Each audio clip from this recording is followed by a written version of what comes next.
Team India star player Virat Kohli అరుదైన రికార్డును సొంతం చేసుకున్నాడు. ఐపీఎల్ చరిత్రలో 2 సార్లు ఆరెంజ్ క్యాప్ దక్కించుకున్న ఆటగాడిగా కోహ్లీ నిలిచాడు. ఐపీఎల్ చరిత్రలో మరెవ్వరికీ సాధ్యం కాని రికార్డును నమోదు చేశాడు.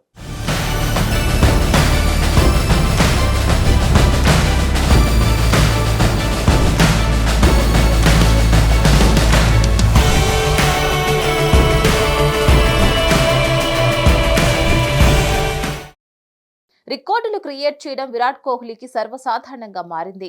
టీమిండియా ప్లేయర్గా, రాయల్ ఛాలెంజర్స్ ఆఫ్ బెంగళూరు జట్టు ఆటగాడిగా కోహ్లీ అనేక రికార్డులను దక్కించుకున్నాడు. ఇక తాజాగా మరో రికార్డును కూడా సొంతం చేసుకున్నాడు. ఐపీఎల్ 2024లో 15 మ్యాచెస్ ఆడిన విరాట్ కోహ్లీ మొత్తం 741 పరుగులు చేసి అత్యధిక పరుగు చేసిన ఆటగాడిగా రికార్డు నెలకొల్పాడు.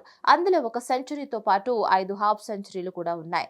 ఇతర బ్యాటర్లెవరూ ఇంతవరకు 600 పరుగులు మైలురాయిని కూడా అందుకోలేదు. కాబట్టి కోహ్లీ స్కోరుని అధిగమించే అవకాశమే లేదు. దీంతో ఈ సీజన్లో కోహ్లీ ఆరెంజ్ క్యాప్ హోల్డర్ గా నిలిచాడు. కోహ్లీ ఇలా ఆరెంజ్ క్యాప్ ని సొంతం చేసుకోవడం ఇది రెండోసారి.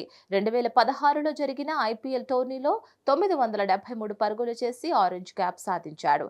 దీంతో ఐపీఎల్ చరిత్రలో 2 ఆరెంజ్ క్యాప్లను సొంతం చేసుకున్న ఏకైక భారతీయ ఆటగాడిగా విరాట్ కోహ్లీ రికార్డు క్రియేట్ చేశాడు. ఇదే క్రమంలో కోహ్లీ మరో ఘనతను కూడా తన ఖాతాలో వేసుకున్నాడు. ఐపీఎల్లో 8,000 పరుగుల మైలురాయిని దాటిన తొలి ఆటగాడిగా చరిత్ర సృష్టించాడు. ఐపీఎల్లో 252 ఐపీఎల్ మ్యాచ్లు ఆడిన కోహ్లీ 38.67 సగటు 131.97 స్ట్రైక్ రేట్తో 8,004 పరుగులు చేశాడు.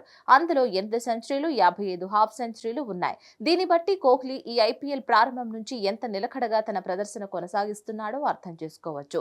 మరో విశేషం ఏంటి అంటే కోహ్లీ రికార్డుకి దరిదాపుల్లో ఏ ఇతర బ్యాటర్ లేడు. శిఖర్ ధావన్ 6,769 పరుగులతో రెండో స్థానంలో ఉండగా రోహిత్ శర్మ 6,628 పరుగులతో మూడో స్థానంలో ఉన్నాడు.